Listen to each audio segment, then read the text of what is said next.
¿Qué tal? Buenas noches. De nueva cuenta su amigo licenciado Víctor Gumaro Correa Ortega. Vamos a dar inicio esta noche con el tema compliance en materia tributaria, aspectos relevantes para, pues, sobre todo señalar algunos puntos que me parecen relevantes dentro del compliance en materia tributaria y, bueno, tocando algunos aspectos también de carácter penal y en materia corporativa. Por eso hay que estar los jueves atentos a este tipo de cápsulas. Muchas gracias y iniciamos.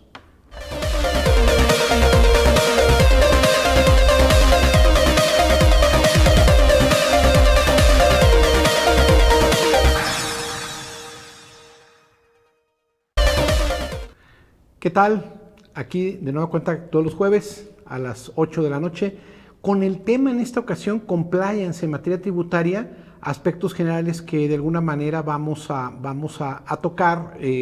relevancia precisamente a las reformas de carácter fiscal sobre todo en México,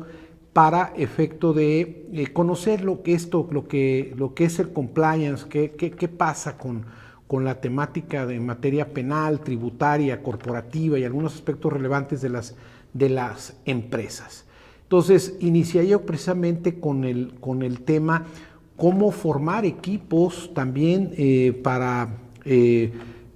abordar el tema en la empresa, sobre todo de la gestión de riesgo, la mitigación del riesgo legal, que es uno de los temas más relevantes de este año 2022, en el aspecto en que, pues de alguna manera, la gestión por parte de las diferentes empresas de la mitigación en el establecimiento precisamente de un compliance integral para efecto de mitigar estos riesgos, controlarlos y sobre todo que la empresa genere el valor que debe de generar para, sobre todo, pues bueno, llevar al éxito la dirección, llevar al éxito a la empresa en su conjunto. Pues creo, me parece uno de los puntos relevantes el compliance, que de alguna manera sabemos que inicia con el aspecto penal, es la parte más importante, hablar del tema de la responsabilidad penal de las personas morales, que tiene ese nuevo aspecto a partir de las reformas que ya tienen alrededor de 7 años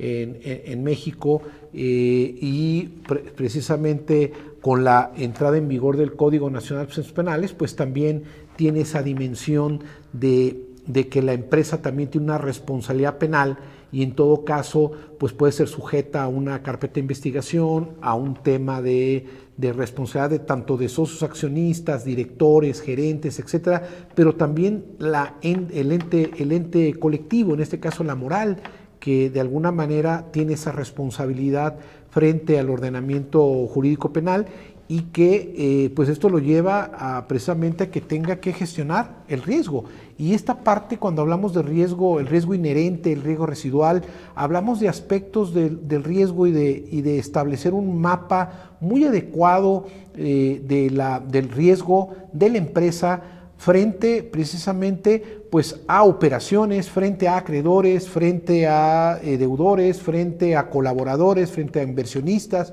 etcétera. Pues se hace un ecosistema empresarial que muchas de las veces puede caer en una responsabilidad en aspectos o frente a ordenamientos jurídicos como, yo diría como ejemplo, ley de extinción de dominio, ¿sí? Por un lado, ley de protección de datos personales en posesión de particulares, la ley antilavado también está frente a todos esos aspectos, el propio ordenamiento penal, pero con énfasis ahora en la parte tributaria. ¿Qué importancia tiene el que en la empresa ahora se haga un trabajo de un compliance, el establecimiento precisamente de un plan y de programas que permitan focalizar el riesgo, mitigarlo, supervisarlo y sobre todo establecer políticas y procedimientos cuando uno de estos riesgos pues se lleva una actualización y hay que en todo caso identificarlo a través de los propios órganos de las empresas, que llegue a los órganos sociales, que llegue al aspecto del buen gobierno corporativo de la empresa, para efecto de sacar de la responsabilidad de la empresa alguna mala actuación, una mala práctica de la empresa. Y bueno, pues entre estos ordenamientos que citábamos, por ejemplo, también merece importancia hacer referencia a la ley general anticorrupción, ¿no? Que de alguna manera puede estar inmersa en la empresa en aspectos de cadena de actos en donde puede caer en el tema de corrupción también. Entonces, dicho de esa manera, el establecer este conjunto de programas yo diría de práctica, de mitigación, de identificación, pues sobre todo debemos de regular aspectos que a mí me parecen fundamentales: la revisión de riesgos inherentes a la actividad de la empresa, es decir, hay que focalizar el objeto social, la actividad preponderante de la empresa, identificar, saber cuál es lo que dentro de esa actividad sería un riesgo inherente principalmente de la compañía. Por otro lado, identificar todos los controles que una empresa tiene en el entorno, las políticas de la compañía para mitigar los riesgos que se enfrenta, para focalizarlo y en todo caso pues poder terminar con una mala cadena de decisión y evidentemente levantar si puede haber sanciones y demás, pero también inclusive puede ser salida de personal, etcétera, porque tendrían la capacitación para efecto de identificar en todas las áreas estos riesgos y esta parte que tendría que ser la parte legal, evaluar los fallos o los vacíos que tienen las políticas. Eso es parte de focalizar esos fallos que van a tener en esa elaboración del plan de cumplimiento contra posibles actos, por ejemplo, de corrupción, antilavado, extinción de dominio, etcétera. Entonces, esta parte que diríamos es tan relevante, establecer estos planes y programas y esta matriz de riesgo, que de alguna manera hay que identificar primero los principales delitos, el mapa de los principales delitos que puede cometer una empresa en su conjunto, para efecto de poder identificarlos, establecer una escala de medición, yo diría cuantitativa y cualitativa, que señale precisamente esos aspectos y preparar a la empresa con esos controles, con esos protocolos, con esos, vamos a decir, programas, políticas, etcétera, que se tenga para establecer procedimientos, yo diría, de mitigación, determinación e inclusive canales que le permitan a la empresa la salida y la terminación precisamente de ese aspecto, de esa identificación de riesgo, el de que se permita que un área de compras, por ejemplo, pues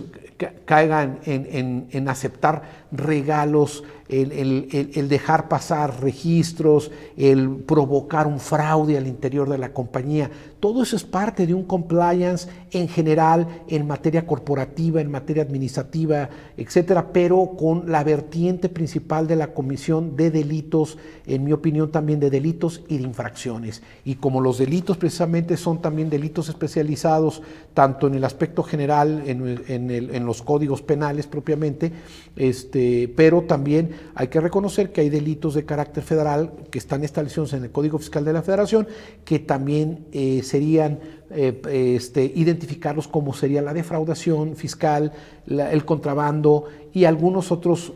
delitos que están contenidos, como la simulación, etcétera, que están contenidos propiamente en el Código Fiscal, en la Comisión de Delitos. Entonces, esos son puntos que la empresa debe de conocer, que es un trabajo precisamente de realizar el compliance, identificando el riesgo, identificando el delito, identificando el área de la empresa involucrada, el departamento, la jefatura, el proceso que hace esta empresa y sobre todo el proceso que hace el área asignada. Es decir, si tenemos un área de tesorería, una de contraloría, una de ventas, una de mercadotecnia, hay que identificar esa área, si es contabilidad, etcétera, y identificar también el riesgo ¿qué procesos hace esta área? ¿Cuántos? Si son 30 o 40 procesos, ¿cuáles son los riesgos principales y la probabilidad de que caigamos en alguno de esos riesgos? Y evidentemente que en el trabajo del compliance se establezcan las conclusiones de qué impacto tiene de cometerse algún tipo de riesgo, de no poderlo subsanar, de no tener los canales de comunicación para identificarlos en un vamos a decir, en un oficial de cumplimiento, en un compliance officer, que sería la terminología sobre todo de la empresa inglesa o americana, que se conoce así, y esa parte de la gravedad se tendría que establecer cuál es el impacto de cometerse ese riesgo. Entonces es una parte del compliance muy, muy importante de mitigación y de identificación y de descubrimiento y revelación de cierto tipo de delitos y de infracciones. Por eso me parece que al momento de identificar en la empresa todos los áreas y departamentos, sus procesos, y después de tener identificado toda esta parte, después identificar propiamente los riesgos por área y esa área establecer cuál sería el procedimiento y en qué tipo de documento incorporaríamos un procedimiento para identificar, para mitigar, para denunciar, para efecto de tener cuáles serían las pautas y el camino para reparar ese riesgo cometido, y al momento en que la empresa enfrente algún proceso de carácter penal, evidentemente demostrarle a un juez de control, a un juez propiamente en juicio, precisamente el tema de que la empresa tenga implementado un programa de compliance que implica el revestimiento de todos sus vamos a decir, áreas y departamentos, pero inclusive hasta el tema tiene que ver con la celebración de cierto tipo de contratos de la empresa, etcétera, para establecer que se tiene un programa de compliance integral dentro de la empresa y cuál sería propiamente todos los aspectos, los objetivos precisamente que tiene ese plan o ese programa, el ámbito de aplicación en la empresa, que es un punto los principios de actuación que tendrían que tener gerente, subgerente, personal, jefaturas, los procedimientos y actuaciones que deberían de llevar a cabo este personal, el régimen de sanción de no identificar, por ejemplo, el de no llevar a cabo los procesos por omisión, etcétera, pero también un régimen de control, revisión, comunicación y denuncia que debería de tener precisamente estos aspectos del establecimiento de este plan general y de estos programas que implicarían todo un modelo de compliance que debe de regularse propiamente para la empresa. Entonces, inicié, por ejemplo, en el tema el código ético. El código ético, la importancia que tiene normativa en el sistema de compliance, pues contiene este principio ético de la empresa. ¿Cuáles son precisamente la misión, visión, objetivos que estén alineados a los principios de valor, etcétera, y que deben de estar conformados para la empresa, para que tenga precisamente esa filosofía de prevenir riesgos legales, evidentemente derivados de incumplimientos normativos, y dentro de estos incumplimientos de riesgos normativos quisiera yo ahora platicarles a ustedes la parte tributaria, ¿no? Porque el tema de hoy es, ya que hablamos de los aspectos generales del compliance, ahora sí sabemos que el principal es penal, corporativo, etcétera, pero uno de los puntos que ha tenido mucha relevancia es la parte tributaria. ¿Por qué? Porque ahora va a haber un tema que vamos a empezar a platicarlo cada vez más, de que el riesgo legal lleva una implicación también de responsabilidad de carácter fiscal. Es decir, el de presentación de los pagos propiamente de contribuciones, el cumplimiento de la contabilidad, de los registros internos, el del cumplimiento propiamente de declaraciones informativas, etcétera, conlleva una responsabilidad de que si no se cumple con esta obligación, evidentemente, ¿cuál sería la consecuencia? Las sanciones. Es decir, ¿cuál sería el costo de no tener precisamente un programa de cumplimiento, un código de ética, un programa de cumplimiento fiscal para efecto de detectar cuando un área que tiene que ver contabilidad, finanzas, tesorería, con el pago precisamente de impuestos, de declaraciones, etcétera, pues tendría que identificar el momento en que la empresa precisamente cayó en ese tipo de responsabilidad, ¿no? Y sabemos que la respuesta puede ser una sanción de carácter fiscal o pudiera ser una auditoría y podríamos tener una serie de consecuencias que nos llevarían a un costo mucho mayor para la empresa, que sería identificar e inmediatamente subir a consejo en los temas de incumplimiento para que el consejo propiamente pueda tomar la decisión y que los órganos sociales de alta dirección, etcétera, hasta los órganos administrativos también de la compañía puedan tener ese tipo de decisión de manera inmediata, ¿no? El identificarlo y decir, no se enteraron contribuciones de seguridad social, de vivienda, no se enteraron tampoco el pago de impuestos, tanto directos como indirectos, etcétera, impuesto a la renta, IVA. Esto nos hace precisamente pues comunicar los aspectos más importantes que tiene la vida de la empresa y pues tener esa estructura que tenga sobre todo la identificación general de cuál sería la estructura de nuestro plan, de nuestros programas, pero además de todos los documentos que a partir de ese plan y programas deriven, como sería el código de ética, sería también uno de los documentos centrales, pues protocolos de conducta, por ejemplo. También podríamos tener propiamente,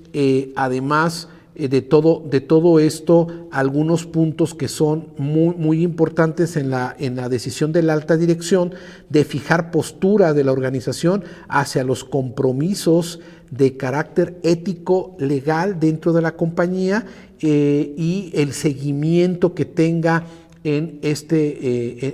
propiamente en la actuación de la empresa. Por eso, por ejemplo, cuando hablamos del código de ética, que debe ser parte del modelo del compliance, pues se establece una categoría, precisamente una estructura de introducción, los valores corporativos que tiene la compañía, el ámbito de validez que tiene y de aplicación la empresa, los sujetos que serían obligados, los contenidos precisamente y medidas que tengan el código y del proceso sancionador y de la vigilancia, porque ese es el punto de un compliance. No nomás se trata de implementación de programas y de planes y de modelo, sino que tenga un tema sancionador de vigencia y de vigilancia propiamente dentro de la compañía. Para efecto, de manera general, tener esa estructura de lo que implica un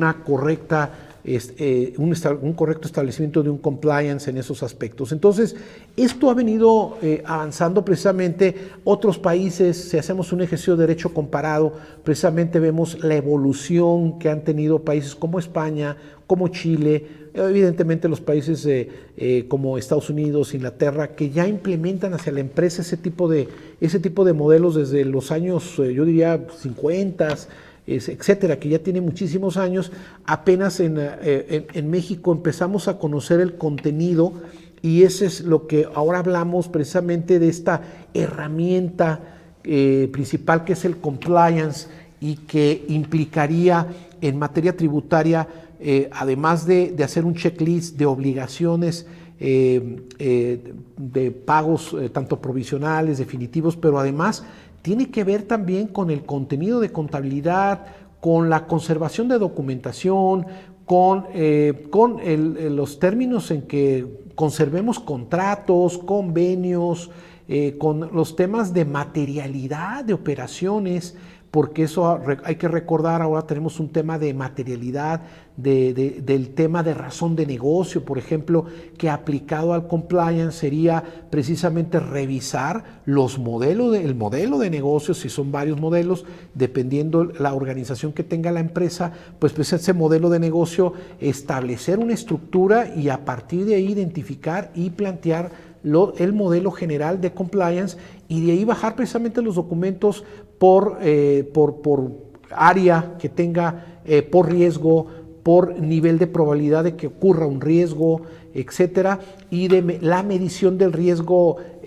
inherente y del riesgo residual, que propiamente deben de tener un control que debe ser medido y que se le tiene que establecer precisamente en un mapa de riesgo al empresario, al accionista, para que tome las mejores decisiones. Entonces, esta es la gestión actual en pleno siglo XXI del riesgo. Creo que las empresas en esta época pues corren con el tema del riesgo, del riesgo legal y también yo diría de la imagen, ¿no? Propiamente también tenemos un tema de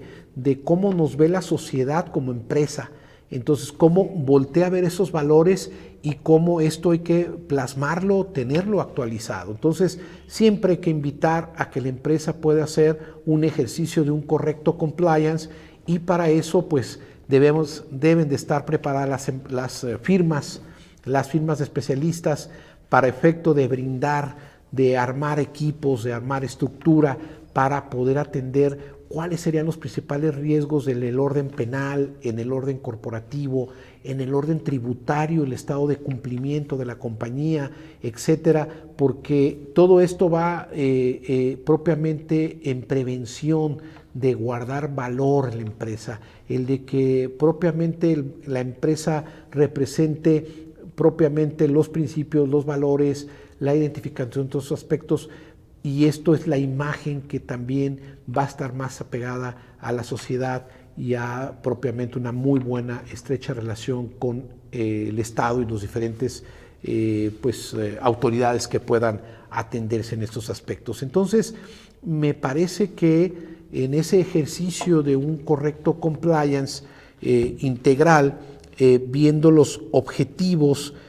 yo diría, ¿cuáles serían los pasos para la elaboración precisamente de un compliance integral? Primero, evidentemente, es decisión de la alta dirección. O sea, iniciamos con que el empresario conozca, que la alta dirección fije la postura de organización, fije la parte ética, fije los valores, los principios,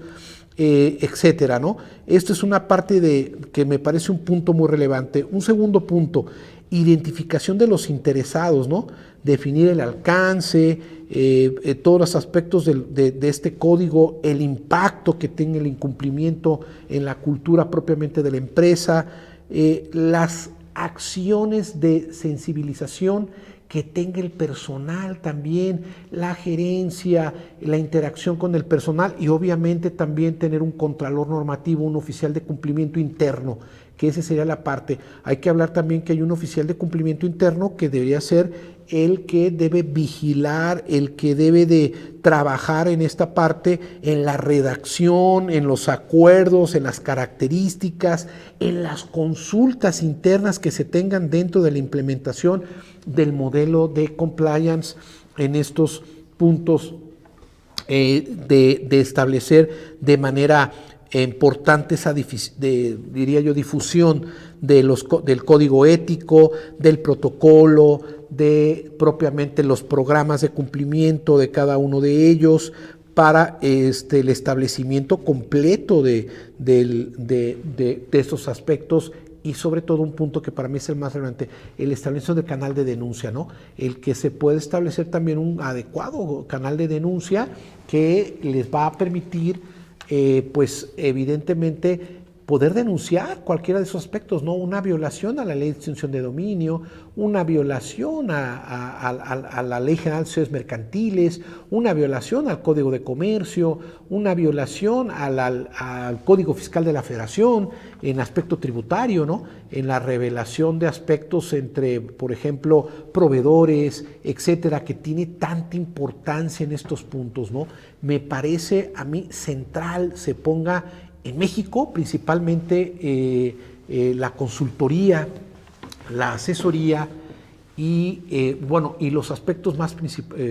principales de implementación de un modelo de compliance en la empresa mexicana. Entonces esto es, y también voltar a ver a Latinoamérica, ¿no? Es decir, las empresas chilenas, argentinas, etcétera, tendríamos que acercarnos precisamente a la cultura organizacional de ciertos países en ese ejercicio de derecho comparado, que podamos ver instituciones, comparar aspectos, estructura, y también voltear a ver principalmente a países como España, ¿no? Que ha avanzado con aspectos de la gestión del riesgo que ya lo tienen a partir de la agencia, la EANOR, que precisamente tiene estas normas, que es la 19.000, la 19.001, la 19.002, la 37.001, etcétera, reglas normativas que precisamente van a establecer ese marco de referencia para presentar precisamente los aspectos más importantes de este documento, que va a ser tanto el aspecto de un protocolo, el aspecto de un código de conducta de la empresa, el aspecto de un plan y programa de compliance integral, el aspecto de definir cuáles serían los procedimientos en atención a los delitos, ¿no?, que pudieran ocurrir, y sanciones. Sobre todo hay que recordar que tenemos muchas de las normas de carácter mexicano, las normas que tienen que ver con cumplimiento de obligaciones entero, en fecha precisa, en un calendario, etcétera. Esa es parte de la organización y de la nueva ola y de esta parte de la cultura del compliance, ¿no? Además de los aspectos legales,